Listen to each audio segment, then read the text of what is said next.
தமிழகத்தில் பச்சை பொய் சொல்லி ஏமாற்றி ஆட்சி அமைத்த திமுகவை வீட்டுக்கு அனுப்பும் நேரம் நெருங்கிவிட்டதாக அதிமுக பொதுச் செயலாளர் எடப்பாடி பழனிசாமி கடுமையாக சாடியுள்ளார்.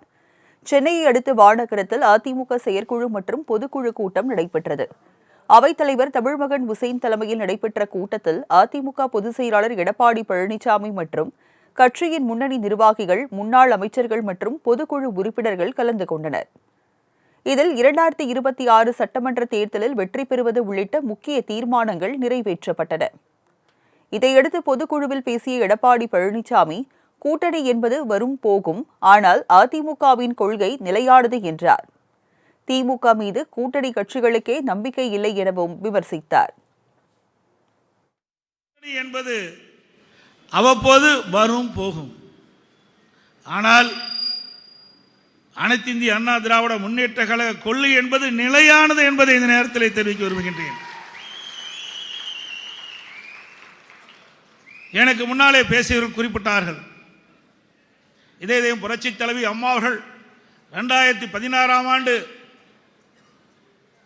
எந்த கட்சியுடனும் கூட்டணி இல்லாமல் தனியாக 234 தொகுதியிலும் இரட்டை சின்னத்திலே போட்டியிட்டு ஆட்சி அமைத்த வரலாறு அதிமுக கட்சிக்கு மட்டும்தான் உண்டு.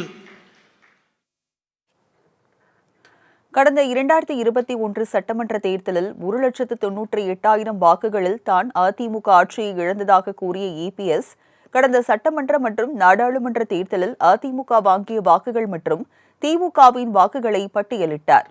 மேலும் 500க்கும் மேற்பட்ட பொய்யான வாக்குறுதிகள் கொடுத்து மக்களை ஏமாற்றிய திமுக ஆட்சிக்கு வந்ததாகவும் இபிஎஸ் விமர்சித்தார். வித்தியாசத்தில் திமுக வெற்றி பெறல, பல்வேறு பொய்களை வாரி விட்டார்கள். 525 அறிவிப்பு, எந்த கட்சியில் 525 அறிவிப்புகள் வெளியிட்டாங்க? இந்தியாவில் எந்த அரசியல் கட்சியுமே இப்படி பச்சை பொய் சொல்லி மக்களை ஏமாற்றிய கட்சி எதுவுமே இல்லை. அது திமுக தான் மக்களை ஏமாற்றி இன்றைக்கு கொல்லைப்புறத்தின் வழியாக ஆட்சிக்கு வந்திருக்கின்றாங்க.